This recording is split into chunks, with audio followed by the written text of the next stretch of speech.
Hey guys, welcome back to the channel. Today we're going to be answering the question, what makes a Super Beetle so super? And how do I know if it's super? Is it super duper or just regular super? Well, there are some key differences in looks and some key differences in the underneath of the car that make a Super Beetle a super and a Standard Beetle a standard. So today we're going to dive into those things and I hope you learned something. Before we get into the real how to spot a Super Beetle from a Beetle, let's talk a little bit about what is a Super Beetle. Why is there a Super Beetle? When was it made? Let's talk about some of those things for just a few minutes. So the Super Beetle is basically a Beetle with some updated stuff on it. Okay, the late 60s, Volkswagen was feeling some pressure. There was a lot of other manufacturers that were coming out with some great cars at that point. So they knew they needed to do some things to keep up, but they wanted to keep the original design, which they did. To the untrained eye, you wouldn't know a Super Beetle from a Beetle, but a couple key characteristics are going to differentiate the two. The McPherson struts, big one. That curved windshield, you know, if you see a curved windshield on a Beetle, that's a Super Beetle. But the first couple years were still a flat window. We'll get into that. The Beetle was introduced essentially after World War II. There were some cars made before the war, but after World War II, they really started turning out the cars. So you can figure 45, right? There's a lot of debate around that. But 45, they really started churning out the cars. In 1970, they developed the Super Beetle, and in 71, it was introduced.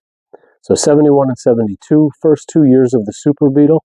So the lifespan of the Super Beetle would be 71 to 79. And really, the first 2 years, that was a flat windshield. They kept the original design.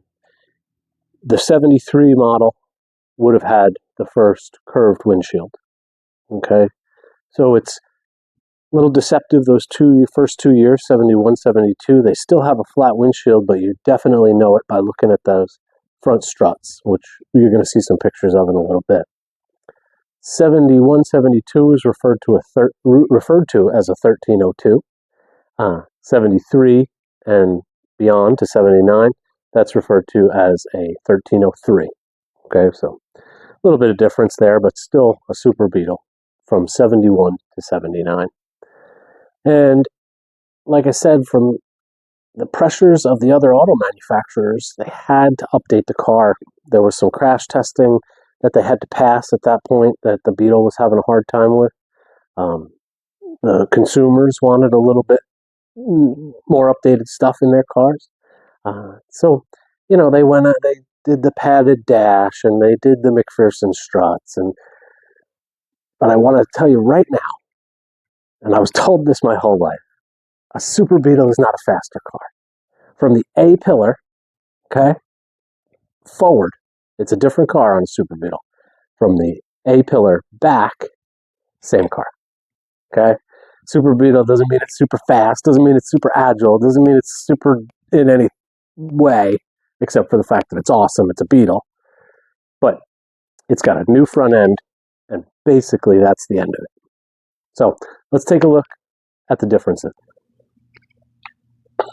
All right, guys, here we are underneath a 73 Standard Beetle. Standard Beetle is going to have a chassis and a front beam. This is a major difference between a Super Beetle and a Standard Beetle. Super Beetle is going to have a very different setup up here, which I'll show you in a little bit. But if you see from underneath a chassis like this and a beam bolted right to the chassis. See these big bolts here? They hold this front beam, that front beam right there, bolts it right to the chassis. So that is going to tell you 100% Standard Beetle. Now, if you come out here and you look at this front apron, oh, there we go. On a Super Beetle, you're going to see venting right here, okay? So if you're just looking at the front of a Beetle, is there vents? No vents. Standard Beetle. One of the telltale signs. All right, the other big telltale difference when you're looking at a Standard Beetle versus a Super Beetle is when you look inside the wheel wells here by the tires, do you see big springs? If you don't see big springs, it is absolutely a Standard Beetle. The Super Beetle introduced the McPherson struts, which are much more like what we have on our everyday cars. Going to be a shock inside of a coil-over spring. They do sell coil-over shocks, but a strut is very different and much, much bigger. So if you don't see a big spring in here and you just see the top of a little shock absorber right there, you know you're looking at a Standard Beetle. Now we're going from 73 Standard to a 73 Super. As you can see, that grating there, the vents, those are for an optional air conditioning unit. And you're going to have a little bit different front fenders. And then you're going to have that telltale McPherson strut. There she is. See that big coil? You know it as soon as you see it. Okay, now the front end of the car is all different. From that pan, the big flat portion there, the frame head is totally different on a Super Beetle. Gives it a much different feel driving. It really does. I'm told the Super Beetle can turn a tighter corner, which I believe, but I'll give you a look here on how different this whole front end is. You got a whole different steering system. The steering shaft is different. Steering box is different. They did later on go to a rack and pinion system. So steering is all different on a Super Beetle, especially as it got older. Younger, I should say. Younger. So yeah, very different underneath the front of a Super. And that spare tire that we saw standing up before is now laying flat on the ground. Gives you much more trunk space. And I guess adds a little bit of protection. So there you have it for comparison. The front end of a Super Beetle. Alright guys, so here you go. 74 Super and Standard side by side. Now if I crouch down, you're going to see on the one on the right, those vents underneath that front bumper. That indicates to you that that is a Super Beetle. Now, of course, the curved windshield gives it away, but the early Super Beetles had a flat windshield, and we're going to get into that just in a second. But there you go, side by side, 74 Super, 74 Standard. And here's a quick example of that McPherson strut.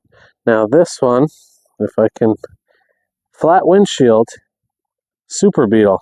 The beginning, the first couple of years of the Super Beetle had a flat windshield, but again, that McPherson strut right there will give it away. If you look into that wheel well and you see that big coil, you know you're looking at a Super Beetle. Alright, here is the frame of a Super Beetle, and if I get this, the frame head that we talked about before when we were underneath that Standard Beetle, on a Super Beetle is very different. This is a Super Beetle chassis, and that is a very different frame head. And again, those McPherson struts that are standing up are going to give it away, but the front chassis, the front of the chassis, is very different on this car. So there you have it.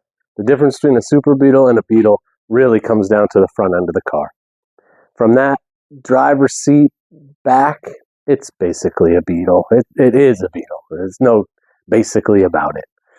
And you know, if you crouch down and you see those up and down vents in the front of the car, it's a Super Beetle. You know, if you look in the wheel well, you see that McPherson strut, that big coil spring, you know it's a Super Beetle. And again, that curved windshield just gives it away. So, I hope you learned something. Thank you very much for watching, and I'll see you very soon. It's Redemption Garage, and I'm Gary. Take care.